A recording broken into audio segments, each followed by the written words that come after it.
Muy buenas tardes.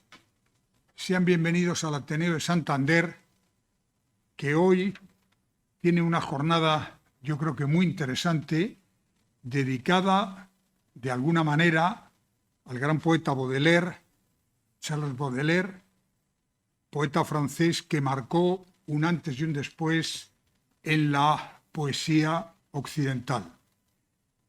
Y está con nosotros José Manuel Pastor, que es uno de esos médicos que sigue la larga y fructuosa tradición de los galenos que, además de ser buenos profesionales en lo suyo, han estado siempre muy atentos a todos los desarrollos culturales y han sido magníficos investigadores, escritores, novelistas, etc. Hay una larga saga, tanto española como internacional, y ahora mismo en Cantabria tenemos a varios médicos en la junta directiva de este Ateneo que están desarrollando también una magnífica labor cultural. José Manuel Pastor ha hecho algo que a mí me parece insólito, que me parece una hazaña cultural, que es hacer una nueva traducción del famosísimo poema Las flores del mal de Charles Baudelaire, en una traducción que él cree y considera que es más ajustada al español que las que hasta ahora se han hecho. Y ese es el libro que se presenta hoy aquí, que no tenemos un ejemplar, sí. Este libro, Las flores del mal, es una magnífica traducción, además con unas ilustraciones también muy originales. Por tanto, además, la traducción está hecha como debe hacerse. El original en francés y al lado la traducción, la traducción en español, para que quien también sepa francés pues pueda comparar la traducción, por aquello de que traductore, traditore, traidor, y que muchas veces en las traducciones se pierde algo esencial de lo que el escritor quiso hacer. Y además, este libro está ahora de actualidad porque se está conmemorando el bicentenario de Charles Baudelaire.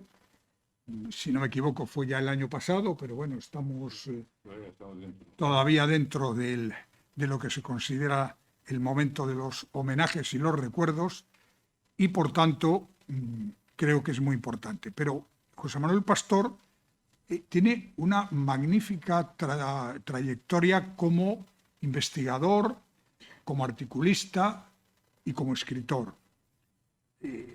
Escribió ya hace tiempo un libro titulado Con la Tierra, aproximación a Cantabria. Después hizo una investigación que a mí me ha dejado realmente impresionado por la cantidad y la calidad del trabajo que fue y que luego él resumió en un libro que tituló Leyendo a Pic. Ahí Pastor descubre el Pic periodista, ese Pic que está fuera de los poemas, que es por lo que es más conocido, el Pic poeta, y que yo me atrevo a decir que como periodista era superior a su trayectoria poética, puesto que tiene cientos de artículos magníficamente escritos, algunos de los cuales estarían hoy todavía de plena actualidad. Pastor recoge ahí una inmensa cantidad de documentación y al mismo tiempo de análisis de la trayectoria vital de Pic como periodista, que estuvo en la guerra española de Marruecos, que estuvo prácticamente, como era marino también, había conocido medio mundo y tiene unas crónicas excepcionales.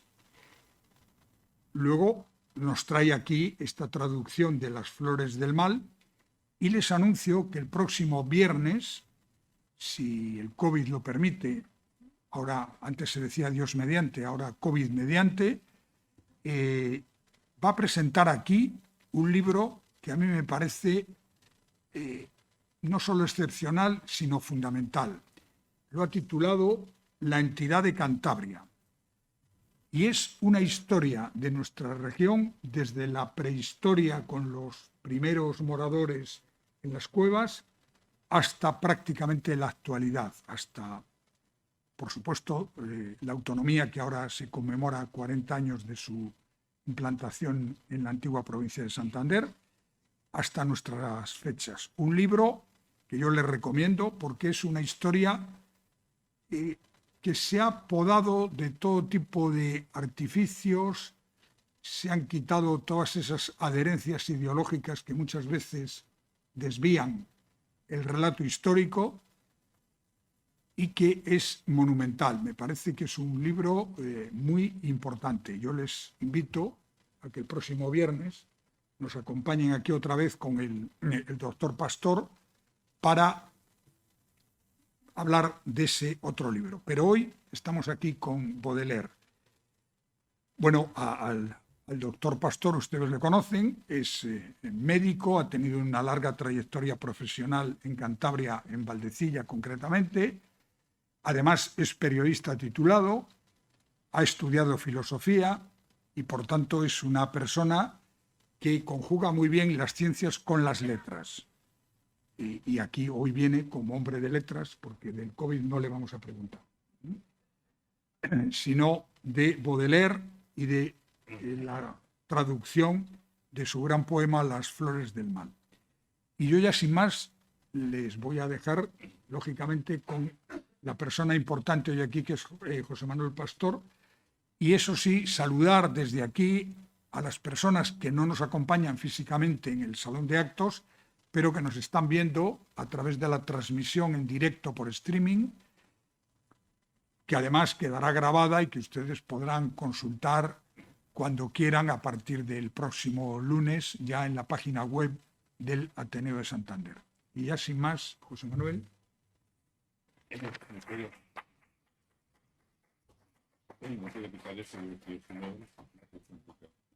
Bueno, lo primero, muchísimas gracias al Ateneo y a Manuel Ángel por esta presentación muy excesiva y a ustedes por estar presentes hoy aquí.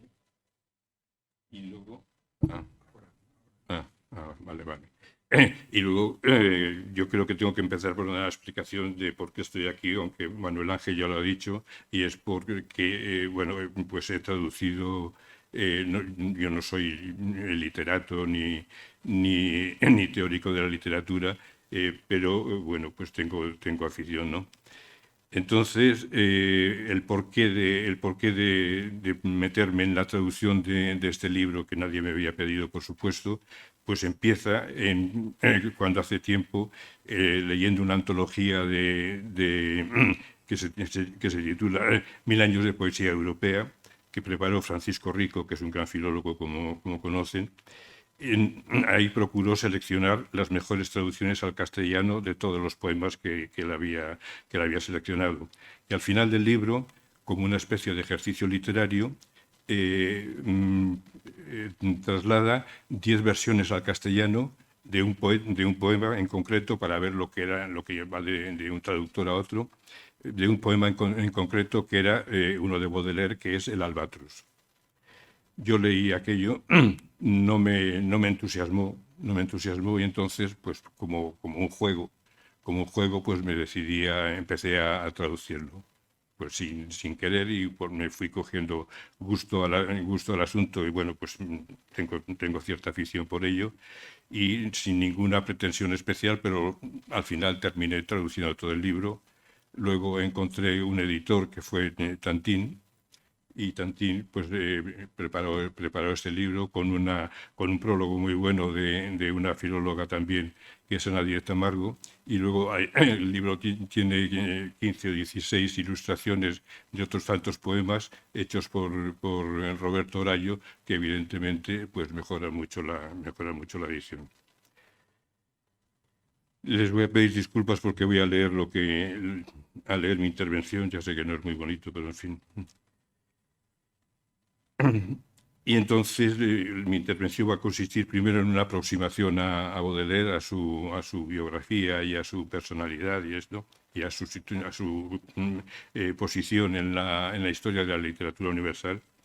Y luego, sobre todo, voy a dedicarme a dar, digamos, mi versión de lo que es Las Flores del Mal, que es un libro complejo de entender. He titulado mi intervención y mi visión de Charles Baudelaire Un ser escindido.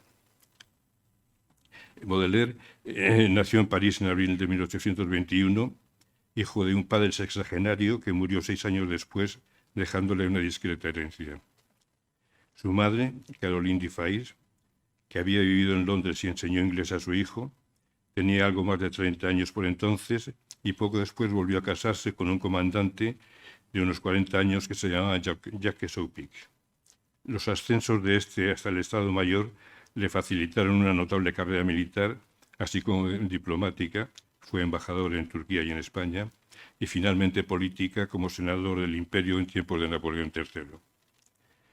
Su presencia junto a la madre nunca fue asumida por Baudelaire, y su estricta rigidez y puritanismo derivó en una aversión profunda.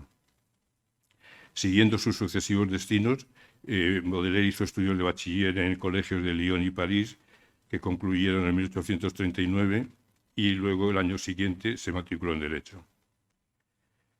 Empieza entonces su vida bohemia de frecuentación de círculos literarios y prostíbulos, donde al parecer a través de una horrible judía bizca se contagió de la sífilis que marcaría su vida. Para alejarle de ese ambiente, la familia le embarca en Burdeos hacia Calcuta en una larga travesía, pero luego de una tempestad en que estaba yo pensando, desembarcó en la isla Mauricio, en la que residió 1 año. El exotismo de aquel mundo está muy presente en su obra, así como la figura de una hermosa y digna dama criolla que conoció allí, a la que admiró en silencio y dedicó el primer poema publicado con su nombre. En el viaje de retorno a Francia fue cuando compuso uno de sus poemas más conocidos, el que hemos citado, El Albatros. Desde el principio de 1842 se reinstala en París y accede a la herencia paterna, pero su vivir manirroto lleva a Upic a nombrarle un administrador, el notario Ansel, con el que, pese al aprecio mutuo que se profesaban, decía de él que es el único amigo al que puedo insultar. Tendrá permanentes discordias, acosado como estaba siempre por acreedores. Su vida creativa, poética, prosística, de crítica de arte, de traducciones de Poe, etc., se desenvuelve al tiempo de una relación tormentosa pero dilatada con una mulata, Jeanne Duval, actriz secundaria de un vodevil de tantos. Por entonces ejerce de dandy, inmerso en ambientes de literatos y pintores, frecuentando salones mundanos y galantes, así como reuniones de consumidores de hachís y opio. Como excepción de su desinterés por lo político, participa en las barricadas de la revuelta de 1848 contra el rey Luis Felipe y su ministro Guizot, donde propone a los insurrectos que fusilen a su padrastro, que fusilen a Upic. Le tenía un cariño especial.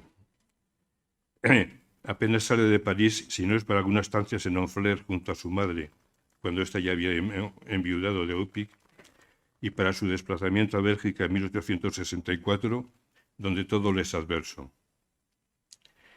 Sus conferencias no interesan, no encuentra el editor que buscaba para sus obras completas y se desencadena la fase final de su enfermedad.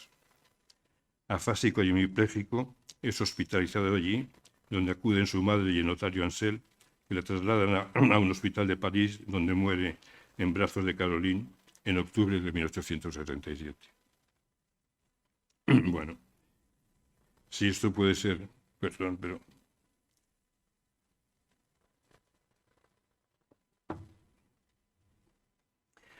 Si esto puede ser el resumen de su existencia, las coordenadas fundamentales de su personalidad se mueven entre su postura ante la vida. De niño tuve en mi corazón 2 sentimientos contradictorios, el horror de la vida y el éxtasis de la vida. Y su postura ante el bien y el mal. Dice, hay en los hombres 2 aspiraciones simultáneas, una hacia Dios y otra hacia Satanás. La invocación a Dios o espiritualidad es un deseo de ascenso. La invocación a Satanás o animalidad es la alegría del descenso. Él mismo proclama, por tanto, esa dualidad que le convierte en un ser escindido, complejo y contradictorio, del que todos los analistas destacan las dicotomías entre lo satánico y lo cristiano, lo blasfemo y lo contrito, la rebeldía y la sumisión, la voluptuosidad y el dolor. De ahí derivan las distintas visiones respecto a su religiosidad, que van desde quienes la niegan, quienes entienden que su Dios no es el evangélico del amor, sino el juez supremo del Antiguo Testamento, otros que hablan como Alberti de una religiosidad polémica y atormentada, y alguno, como es el caso de su traductor Ángel Lázaro, que interpreta su aspiración a lo bello y bueno como un camino de perfección que le lleva siempre a encontrar a Dios. Baudelaire se había criado en un ambiente cristiano del que pronto se distancia, pero del que queda un pozo cuando habla del carácter expiatorio del dolor, así como de un arrepentimiento de impronta católica que aparece recurrente en su obra y puede sintetizarse en su afirmación de que la verdadera civilización sería la que llevara a la disminución de las huellas del pecado original. Félix de Azúa, que le cree ateo, lo resume diciendo que Baudelaire quiere salvarse, pero no sabe bien de qué. El tercer mimbre de su andamiaje personal es su postura ante el mundo que le rodea, que se concreta en un difuso malestar existencial representado por el tedio. Esto es importante. Que lo que en aquella época, en el vocabulario de la época, se llama el spleen, del que deriva su actitud vital, el dandismo, que es tanto una máscara tras la que se oculta como la afirmación de una singularidad extrema y superior, de apuesta por lo artificial respecto a lo natural, de desinterés por la acción y defensa de la moralidad de lo inútil, de rebeldía frente a la mentalidad burguesa y frente al mito de entonces, que era el progreso,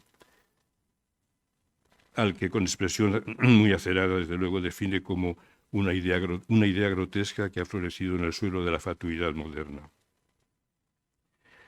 Cuando Baudelaire se inicia en la vida literaria, el panorama poético francés estaba dominado por los románticos, Chateaubriand, Lamartine, Victor Hugo, etc., cada uno con su carga particular de sentimentalismo y evocación de tiempos pasados, con lo natural y la naturaleza entendidos como valor en sí mismo, mientras se ignora la ciudad en cuanto tal, la sociedad. De Baudelaire se ha dicho que cierra el romanticismo y abre la modernidad, y lo hace desde un continuismo respecto a las formas clásicas. Él es un clásico en las formas. Y esto es algo que Rimbaud le afea, diciendo que en él la forma tan celebrada es mezquina. Pero renovando la temática y el lenguaje poético, al introducir términos populares y vulgares propios del medio urbano que previamente no tenían cabida en la poesía. Frente a los románticos, él incide en una plena subjetividad sin sentimentalismo, en la sustitución de lo natural por lo artificial y de la naturaleza por la ciudad, en considerar que lo legendario no es el pasado, sino el instante volátil y precario. La modernidad es para él la búsqueda de un tipo de sensibilidad distinto, lo nuevo, que es un concepto que él maneja continuamente a lo largo de su obra, interpretable como una categoría indefinida que se manifiesta en la belleza fugaz de la vida de hoy, en la inmediatez fluida del presente con su confusión y su ruido, cuya plasmación más cabal es la ciudad, el marco de lo colectivo, donde el individuo, anónimo e indiferenciado, está esencialmente solo. Su mecanismo mental se refleja en un poema titulado Correspondencias, donde se habla de la tenebrosa y profunda unidad que existe entre elementos de ámbitos diversos, bien sean naturales, espirituales, sensoriales, simbólicos, etc., a modo de analogías o asociaciones a las que pueden responder perfumes, colores y sonidos. Algo que está también directamente en la base de la obra de Marcel Proust. El instrumento del que se vale para ello no es la memoria, sino la imaginación que permite construir mundos inéditos, aunque advierte acerca de los límites de la imaginación y la fantasía, sobre todo si quien fantasea, y esto es otra de sus grandes frases, no tiene el alma que arroja una luz mágica sobre la oscuridad natural de las cosas. Estas frases son unos destellos súbitos muy suyos, de significado profundo y perturbador, por lo que quizá Víctor Hugo dijo de él que había creado un nuevo estremecimiento. En la historia de la literatura se le considera precursor del simbolismo y antecedente algo más lejano del surrealismo, por lo que un crítico tan exigente como Paul Valéry subraya que acaso no era el más grande de los poetas franceses, pero sí, sin duda, el más importante. Un escritor actual, Villarreyes, dice que es el único moderno que no nos parece anticuado.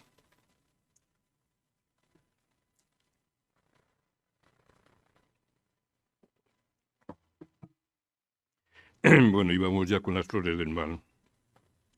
El mismo título del libro ya expresa a la perfección la dualidad esencial del espíritu de Baudelaire que venimos comentando, reforzada por su afirmación de que había puesto en él todo mi corazón, toda mi ternura, toda mi religión disfrazada, todo mi odio.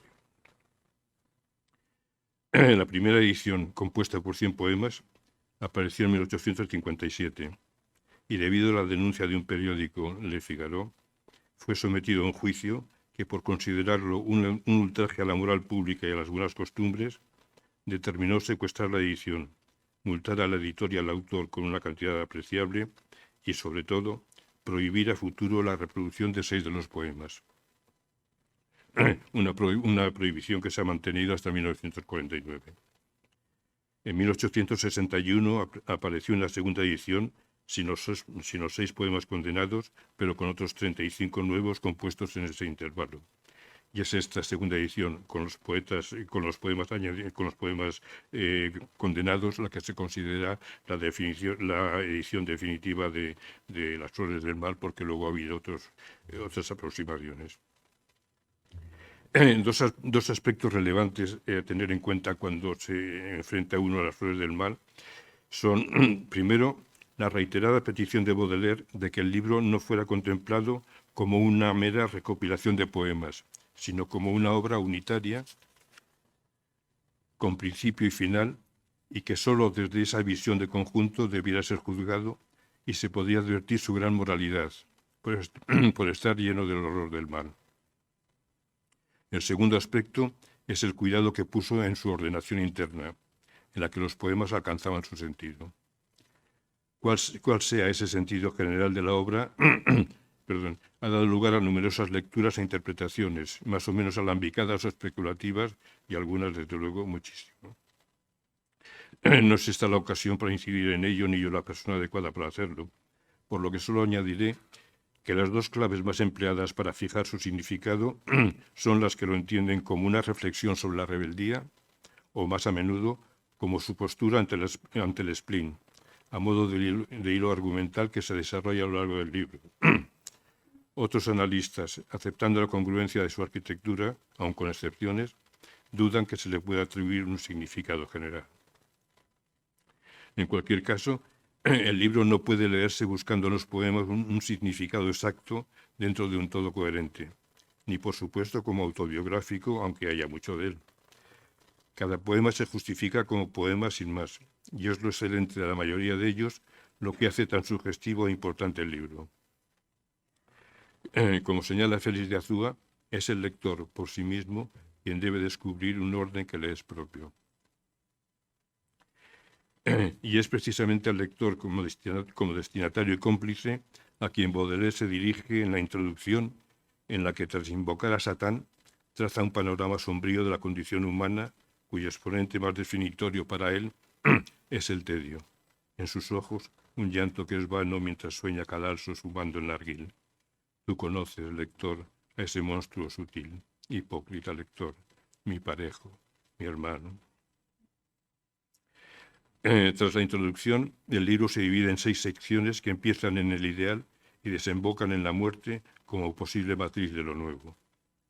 Siendo ese el esquema genérico, entiendo que el libro se puede dividir en 2 partes bien diferenciadas.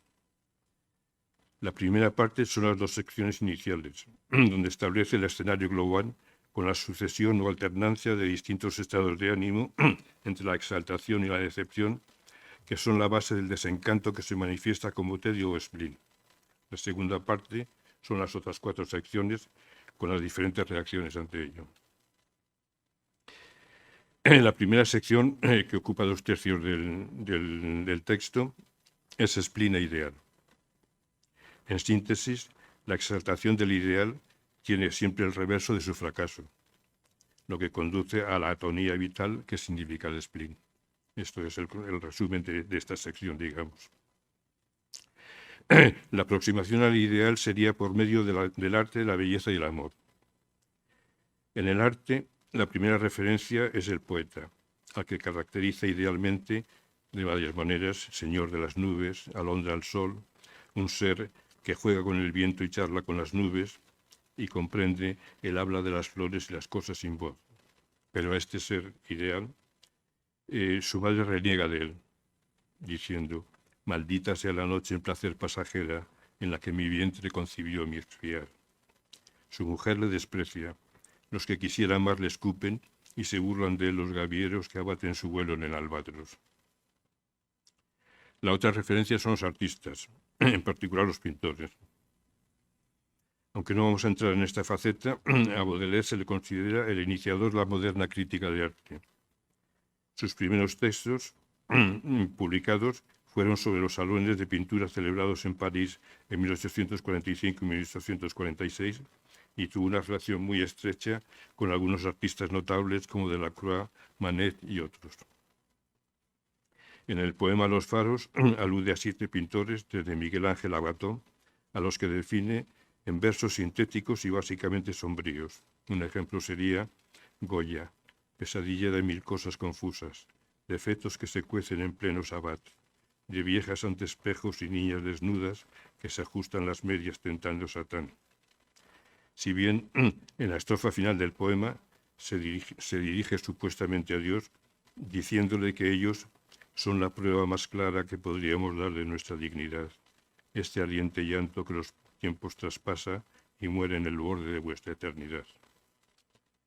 Por otro lado, se entiende que se quiere referir a los artistas en un poema muy bonito también, dedicado a los gitanos errantes, y es a estos seres que sueñan con quimeras ausentes, a quienes parece reservado el porvenir. Otra aproximación al ideal sería a través de la belleza, el infinito que amo y que no he conocido, a la que dedica un himno en la que aparece como una idea resultado de varios contrarios, cielo, abismo, bondades y males, etc., pero que incluye horror y homicidio como parte de sus atributos, enlazando con un poema previo donde señala que el rojo ideal sois vos, Lady Macbeth, en el crimen fecunda, sueño de esquilo urdido en medio de huracanes. El himno termina con un interrogante que es también una afirmación. ¿Qué importa si diablo o Dios, si ángel o sirena? ¿Qué importa si vuelves, hada de ojos de seda, aroma, ritmo y luces, oh mi única reina, menos hórrido el mundo y las horas más quedas?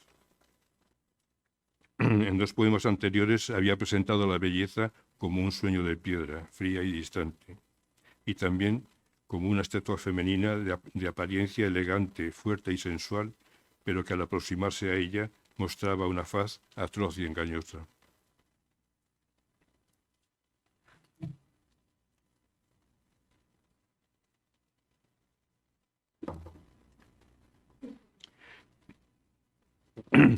El otro terreno de la búsqueda del ideal es el amor y la mujer, uno de sus temas capitales en el que la dualidad bien-mal es explícita. La mujer, ser de instintos, es natural y por ello abominable, dada la aversión que Baudelaire tenía por lo natural. Pero al tiempo, lo voluptuoso es la forma más directa para conocer el mal, ese descenso alegre y atractivo que es parte de su inclinación permanente, cuyo reverso es el arrepentimiento. Así, en cuanto carnal, la mujer es la forma seductora del diablo, aunque también hay otra manifestación de lo femenino que no es esencialmente sensual, sino lo que tiende a purificar, a buscar la belleza y lo luminoso. Los poemas Perdón. Los poemas de contenido amoroso se suelen dividir, quizá arbitrariamente, en 3 ciclos: los de la Venus negra, la Venus blanca y la Venus de ojos verdes, por entender algunos críticos que derivaban de la relación de Baudelaire con 3 mujeres distintas, aunque el poeta nunca llegó a precisarlo. La Venus negra es la que ya hemos mencionado, Jeanne Dival, a la que llama la bruja de ébano, que es su principal relación, dilatada, intermitente y atormentada, pues incluso ambos convivieron con un supuesto hermano de Jeanne, que en realidad era su amante. En la veintena de poemas de este ciclo destaca por un lado lo referido a la sensualidad, cuyos motivos reiterados son su olor y su cabello. De su pelo subía un olor feroz y agresivo. Y por otro, aparece como gélida, perversa y libertina. Oh, mi amado Belcebú, yo te adoro. La relación entre ellos, furia de almas maduras por amor llagadas, es un duelo a muerte que acaba en el infierno, donde poder eternizar de nuestro odio el ardor. También hay algún poema pleno de ternura y nostalgia, y en el último le hace el regalo mayor que cabe en un poeta, el asociarla a sus versos, por si acaso llegan dichosos a las edades lejanas. Y este acto es una demostración de que realmente han llegado a las edades lejanas. Su relación con las otras 2 Venus es distinta, en tanto que la sensualidad está ausente o no es explícita, y lo que destaca de ellas es la voz, los ojos o las miradas. La Venus blanca es Madame Sabatian, una cortesana de altos vuelos que recibe en su salón a personas del mundo del dinero y de la cultura, entre ellos a Baudelaire.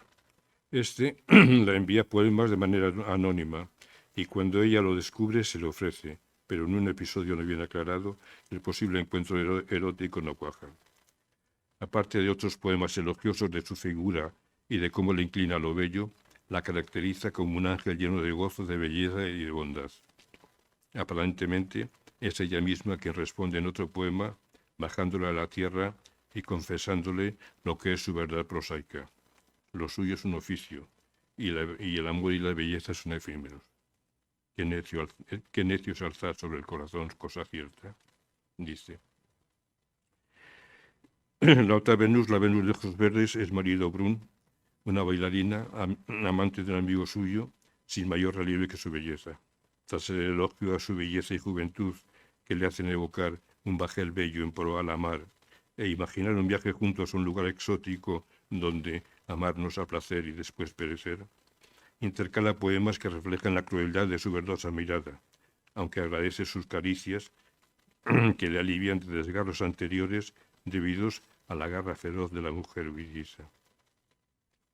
Finalmente, la representa como una Madonna, a la que con sus versos y llantos erige un altar y una estatua, transmutando una María, marido Brun, en otra, la Virgen María, en cuyo pecho clava 7 puñales que representan los 7 pecados capitales. Tras todas estas tentativas fallidas en torno al ideal, se llega al spleen. Ahora ya queda lejos el Edén verde de la dicha infantina. Se sabe lo que son las armas del amor, crimen, locura, horror, y se ha aprendido de los búhos que desear sombra furtiva comporta siempre el tormento de vivir a la deriva, aunque encuentro algún consuelo en la música, que me prende como el mar, e incluso en el olor desprendido de una pipa encendida. El bajo tono vital de esta sección se manifiesta en varios momentos, como cuando quiere cantar su almajada, parece el estertor de un herido olvidado. En una escena grotesca entre la sota de bastos y la dama de picas, con el cuerpo sin deseo de un monarca búlico, pero sobre todo al recordar...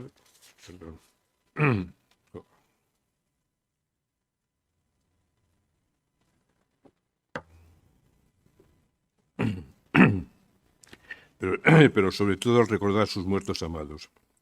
Soy un cementerio al que aborrece la luna, dice, y a continuación se suceden varios cementerios. El cementerio inmenso y sin ningún horizonte que recorre un espectro fantasmal. El cementerio en el que cava su propia fosa, invitando a cuervos y gusanos al festín de sus restos. O aquel en el que el odio y la venganza intenta resucitar a sus víctimas para seguir cebándose en ellas. El dolor le convierte en un alquimista que transforma el oro en hierro, y la angustia le lleva a buscar lo negro, lo oscuro y vacío, para terminar exclamando patético: placer, ya no tientes a este hosco corazón.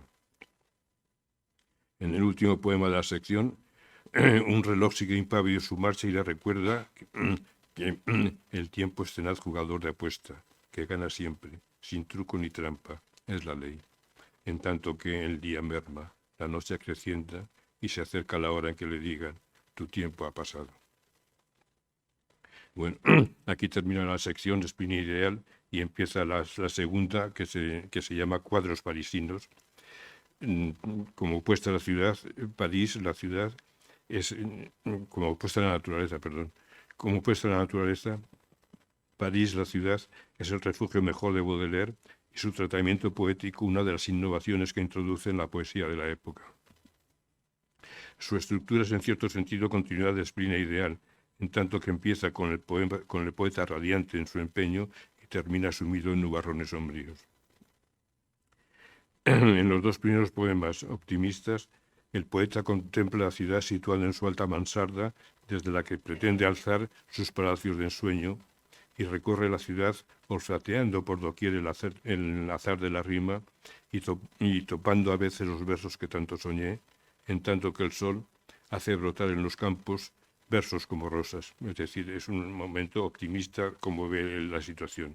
A este momento optimista le siguen otros poemas en los que lo que domina es la melancolía y la nostalgia. El principal de estos poemas es uno de los grandes de él, que se titula El Cisne, en el que su melancolía por la desaparición del viejo París enlaza con otras nostalgias. La nostalgia del cisne huido de un circo que junto a un charco añora su lago natal.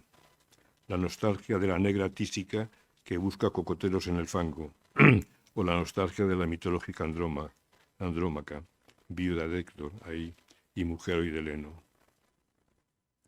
Luego amplía estos sentimientos al conjunto de la humanidad derrotada, los que han perdido lo que nunca se halla, los que beben del llanto y maman del dolor.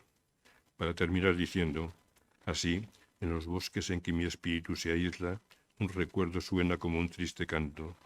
Pienso en los marinos perdidos en islas, y en presos vencidos, y en tantos y tantos.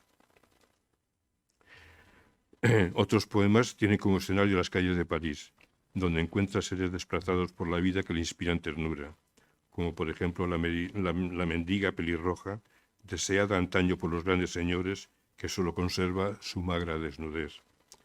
O también unas viejecitas, sombras encogidas de existir vergonzado, que habían sido célebres y ya nadie reconoce, excepto el poeta. O ruinas familiares, cabezas hermanas, cada noche os dedico solemne un adiós. ¿Dónde estaréis mañana, oh Evas ancianas, en quienes pesa la ira terrible de Dios? También los ciegos, sonámbulos que cruzan la negrura sin día, como un eterno silencio, le hacen preguntarse: ¿qué busca en el cielo aquel que no ve? La masificación y el anonimato propios de la gran urbe se reflejan en el caso de la bella mujer desconocida con la que se cruza, despierta su anhelo y se desvanece para siempre. Distintos por temática, pero coincidentes en lo nostálgico, hay en esta sección un par de poemas de tinte muy personal. Uno de ellos, evocador de nuestra blanca casita transida de paz, pensando sin duda en su madre y en el refugio de un flair que compartieron la temporada hasta la muerte de Aupique. El otro, recuerdo a la sirvienta buena de su niñez, a la que debiéramos acaso llevar algunas flores a la fosa húmeda donde yace olvidada. El otro aspecto de París es la vida que transcurre entre el crepúsculo y el amanecer, que es un tiempo de contrastes entre los grupos humanos que pueblan la ciudad. La noche es el momento del reposo para los fatigados por el quehacer cotidiano, pero también es el momento de los demonios dañinos, los ladrones, los criminales, las prostitutas, etc. Lo que de alguna manera se refleja en dos escenarios. En una sala de juego se encuentran cortesanas viejas e ilustres poetas y todos trafican, el uno con su honor, la otra con su belleza. Mientras que un baile es perturbado por la aparición de un esqueleto revestido de mujer que repele a los prudentes y atrae a algunos. El aura del horror solo embriaga a los fuertes. Luego, en el amanecer brumoso, vuelven a su casa los juerguistas y dormitan las mujeres del placer. Las parturientas se duelen y los agonizantes lanzan su estertor, en tanto que el palisma sombrío, laborioso y viejo se apresta al trabajo. El último poema es la antítesis de los primeros. La alta mansarda y el sol propicios a la poesía del primero se convierten ahora en un horrible cuchitril y en un cielo que vierte negrura sobre un mundo triste y fatal. Si estas dos extensas secciones establecen el escenario general de la obra, las 4 siguientes, más cortas, son distintas reacciones ante ellos que van desde la evasión individual y la insumisión ante la sociedad a la apostasía de la divinidad y finalmente a la esperanza a través de la muerte. En la tercera sección, que se titula El vino, el vino se presenta como recurso personal de evasión frente a las limitaciones del vivir cotidiano. Son solo 5 poemas en los que el vino se presenta como cómplice y solidario con el hombre de brega, al que hace dichoso e ilumina y da fuerzas a mujeres y jóvenes. Para el solitario, el vino es el mejor bálsamo, más que la mujer, el dinero o la música. A los amantes les permite cabalgar al Edén de sus sueños. Y el trapero ebrio que va tropezando en los muros puede, gracias al vino, explayar su alma en gloriosos proyectos. Algo más complejo es el vino del asesino, que mata a su mujer para evitarse los reproches que le hace, alternando en el poema el amor que la tiene y los bellos recuerdos con la descripción del crimen. Luego de asesinarla, ya solo y liberado, esta noche de alcohol muero. Y dormido sobre un prado, esperará que un carro o una vagoneta puedan aplastar mi testa en pena o bien dividirme en dos. Yo me burlo, cual de Dios, del diablo o la Santa Cena. Aunque no forma parte de las Flores del Mal, una continuidad de esta sección sería el libro publicado por Baudelaire en 1860, Los paraísos artificiales, en referencia al hachís y al opio, de los que fue consumidor como antídoto frente al tedio o como analgesia para sus males físicos. La fascinación por ellos forma parte de su duelo sostenido entre Satán y Dios, entre el placer del mal y el remordimiento, aunque su postura es ambigua. Si por un lado resalta cómo estas drogas incrementan la sensación de profundidad del tiempo y del espacio, las percepciones sensoriales, etc., por otro aclara que no producen nada que no estuviera ya en la persona. Y sobre todo, lo terrible del despertar, los estragos sobre la voluntad y convertidos en necesidad, la sumisión esclavitud a que someten al adicto. En otro orden de cosas, estas drogas serían para los espíritus refinados, mientras para el resto, para los menos favorecidos, se han de acoger al vino como evasión. La cuarta sección, que se titula como el libro Las Flores del Mal, representa otra alternativa, la insumisión, un espacio de libertad frente al orden social imperante en el que no hay lugar para el pesar. 3 de los poemas de esta sección figuran entre los condenados por los jueces en 1857. El núcleo principal de esta sección es lo referido al lesbianismo. Y de hecho, el primer título pensado para el libro era Lesbianas. Se trata de composiciones extensas y poéticamente extraordinarias, de gran sensualidad, donde se cuestiona explícitamente la moral imperante. ¿Quién osa hablar de infiernos estando ante el amor? Así como las leyes divinas y humanas. ¿Quién será Lesbos, el Dios que te vaya a juzgar? ¿Qué saben las leyes de lo justo e injusto? Y se maldice a los estúpidos que pretenden mezclar en un todo honestidad y placer. El poeta ama y compadece a estas mujeres, almas que desprecian la dura realidad, y las anima a correr en pos de sus deseos, aunque sabe que os nacerá el castigo de vuestro placer, y que alejadas de las gentes, errantes y condenadas, nunca una luz fresca os llegará a la caverna. En Lesbos aún esperan que el mar devuelva el cuerpo de la Safo viril, amante y poetisa, y en Citera, la isla consagrada a Afrodita, se sigue expiando la culpa por los infames cultos. Un paso más allá de la insumisión sería la perversión, al hermanar el vicio y la muerte, de los que se mofa una mujer bella, y dos escenas macabras inciden en lo mismo. En una de las escenas, que apunta al sadismo, la cabeza y el tronco separados de un cadáver reciente de mujer remite a extraños festejos y deseos sin freno de un hombre vengativo que saciar no pudiese a pesar de tu amor. Y en la otra, una vampiresa que alardea de sus encantos y de su pericia para deleitar a cualquiera, sean infantes, viejos o ángeles, se transforma en osamenta y en odre repleto de pus. Tras el reto directo a las convenciones sociales y morales, llega el enfrentamiento último con lo sagrado en la sección quinta que se titula Rebelión, donde la bigarrada dialéctica entre lo satánico y lo divino que recorre el libro se resuelve en 3 poemas.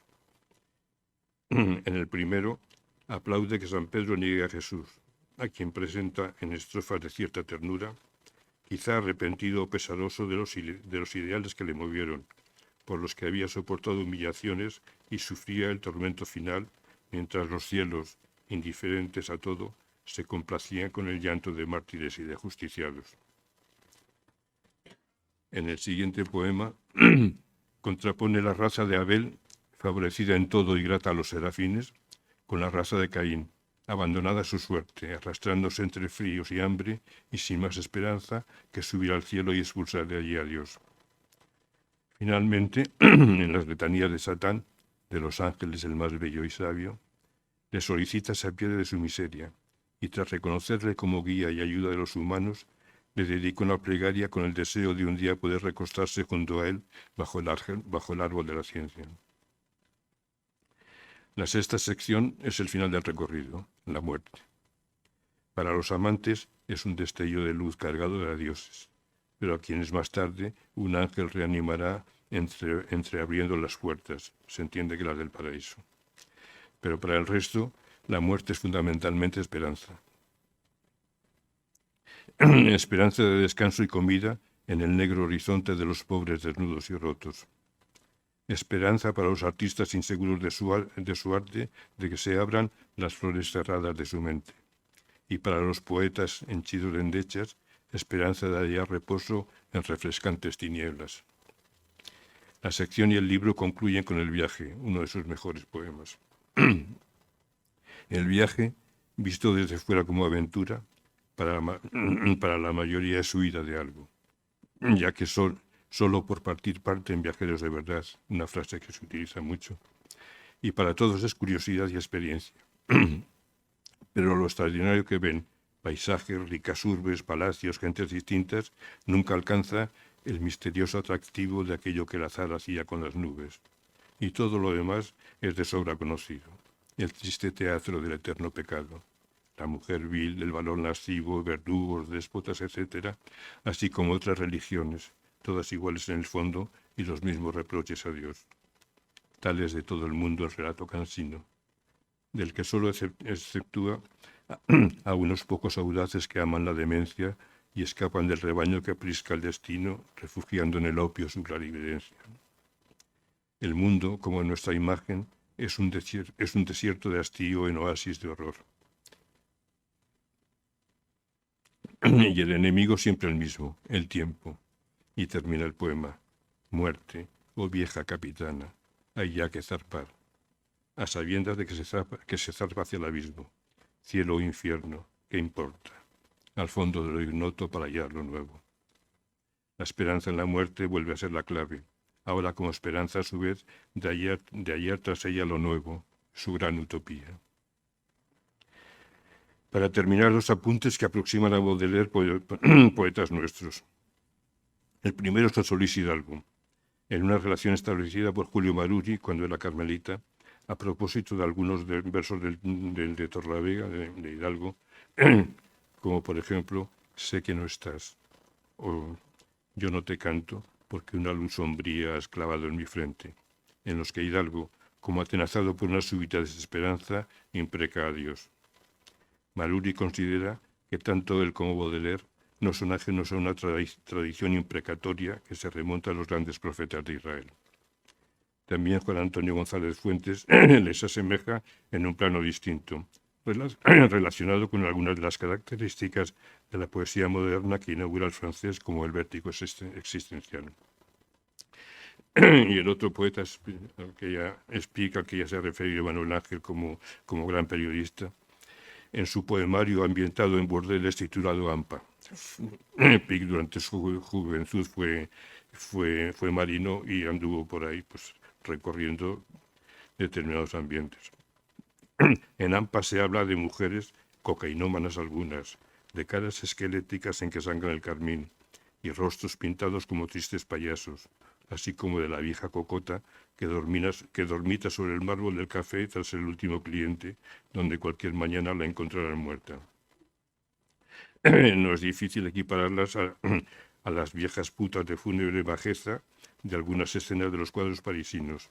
Las cortesanas viejas, pálidas, pintadas, la mirada fatal, con los labios sin color, las quijadas sin dientes, o asimismo las mujeres del placer, lívido el párpado, boca abierta, dormían su necio letargo.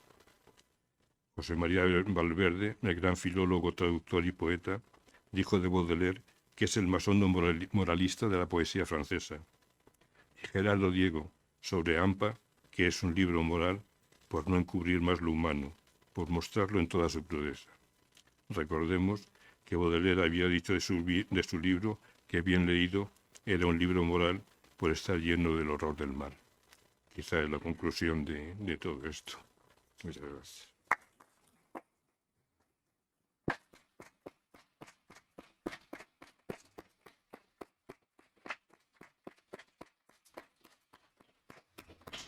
Bueno, muchísimas gracias a José Manuel Pastor por esta magnífica conferencia y por esta traducción de Las Flores del Mal que se está vendiendo en la entrada y que estoy convencido de que Pastor estará encantado de dedicarle ese libro a los que lo deseen.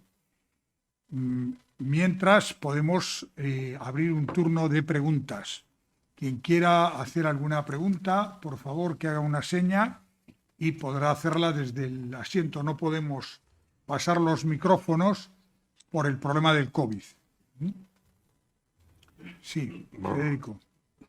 Yo tengo que decir que antes será que ha habido un fallo terrible, porque ha habido agua y había que poner absenta, que es lo que bebía Baudelaire. ¿Y tú? No, yo tengo el libro, y es que lo ha dicho Manuel Ángel antes, que eran los dibujos, no me acuerdo de quién, que es una maravilla, pero no me acuerdo quién hizo los dibujos del libro. Chema, no me acuerdo. Roberto Orayo. Exactamente. Roberto Arello. Lo habías comentado y no me acordaba ahora, Roberto Orayo. Sí, hombre, mejora mucho el libro y además tienen... Insisto, la agenda ha sido un fallo. No. Nadie es perfecto. No te lo deseo. No te lo deseo. No, los dibujos de Orayo son buenos porque son de Orayo y luego me encajan bien porque Baudelaire tuvo una gran relación con los pintores y él escribió mucho sobre ello y realmente se le considera el iniciador de la crítica moderna de arte, nada menos. O sea, leer un párrafo de Baudelaire sobre una exposición no tiene nada que ver con lo que ahora se puede oír. Es muy profundo en sus análisis. Sí. Primero una apunte que es una pura casualidad. Buscando el libro, hace un par de días me encontré con una edición del poeta iraní Omar Khayyam, me parece que se llama. Si no recordar un poco el siglo pasado, me ha recordado un poco a la verdad, sobre todo en una cosa, en el elogio del libro, porque no han recordado. Es simplemente una función. La pregunta o la cuestión sería sobre el tema del pecadentismo. Es un concepto que es un poco difícil de definir, porque sería una exposición muy larga. Baudelaire se le considera un poco precursor o mentor en ello.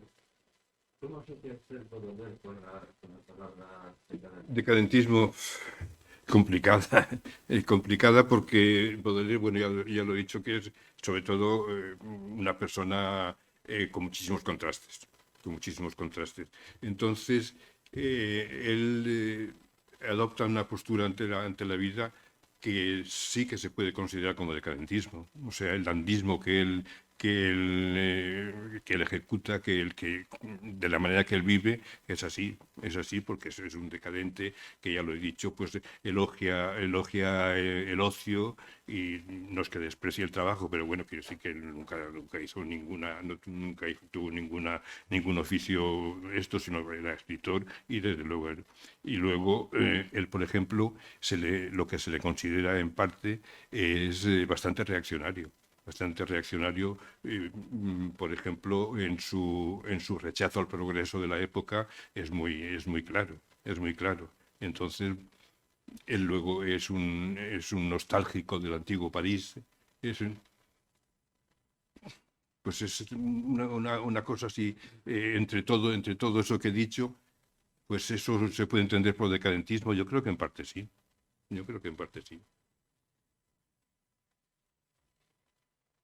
Bueno, pues yo te haría una pregunta.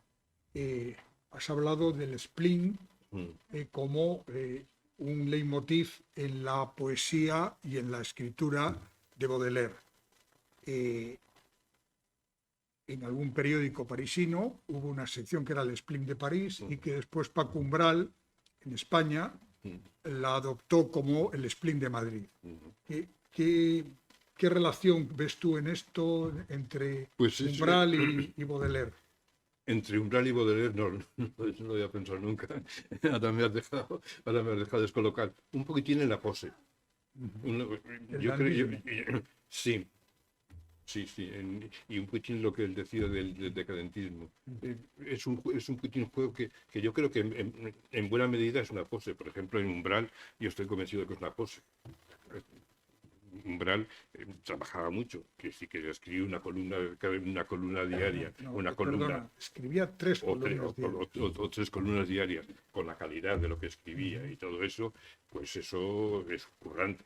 Ese de entrada era un currante, eso está claro. Y luego era una persona extraordinariamente sensible. Yo no sé si habéis leído un libro de Umbral que se llama Mortal y Rosa, dedicado a la muerte de su hijo, que bueno, eso es fantástico, ¿no? Quiere decir que ahí él se abre en canal y bueno, eso es su sentimiento real, ¿no? Y luego su pose es otra. Su pose es, bueno, pues la que todos conocemos, ¿no? Entonces Baudelaire era parecido, pues posiblemente sí, porque él, él tenía una lengua viperina pero además quiere decir que él podía insultar, pero con muchísima facilidad, y además atacando a los puntos neurálgicos de la persona, ¿no? Pero luego es lo que, creo que se ha entendido a lo largo de esto. Él tenía la pose esa también del malditismo, por decirlo de alguna manera, pero siempre se arrepiente, siempre está ahí y en ese sentido sí que se parecen. O sea, Baudelaire era un dandy y Umbral era un dandy. Ahora, Umbral curraba mucho, como hemos dicho, y tenía un fondo de ternura. Es que Mortal y Rosa, y me parece que varias gente lo ha leído, y es un libro extraordinario, ¿no? Está motivado por lo que está motivado, que es nada menos que la muerte de un hijo después de una enfermedad larga y cosas de estas, ¿no? Pero bueno, ahí se muestra cómo es él. Y Baudelaire, pues también con su madre, las cartas que escribe a su madre, y eso también son de una ternura tremenda, ¿no? O sea que yo creo que sí que tiene bastante relación. No lo había pensado, pero tienes razón. Bien, ¿alguna otra pregunta? Pues no procede más que despedir con un aplauso a José Manuel Pastor, y 2 cosas antes. Una, se están vendiendo los libros en la entrada, que los firmará, la traducción de Las Flores del Mal, Y recordarles que el próximo viernes estará otra vez con nosotros el doctor Pastor para presentarnos un libro del que ya he hablado antes, que me parece interesantísimo, que es una historia de Cantabria vista con otra perspectiva, de otra manera, pero podada de todas esas adherencias falsas que tenemos en el imaginario colectivo. Así que muchísimas gracias, José Muchísimas Manuel, gracias a ti. y esperamos volver a verte el próximo viernes.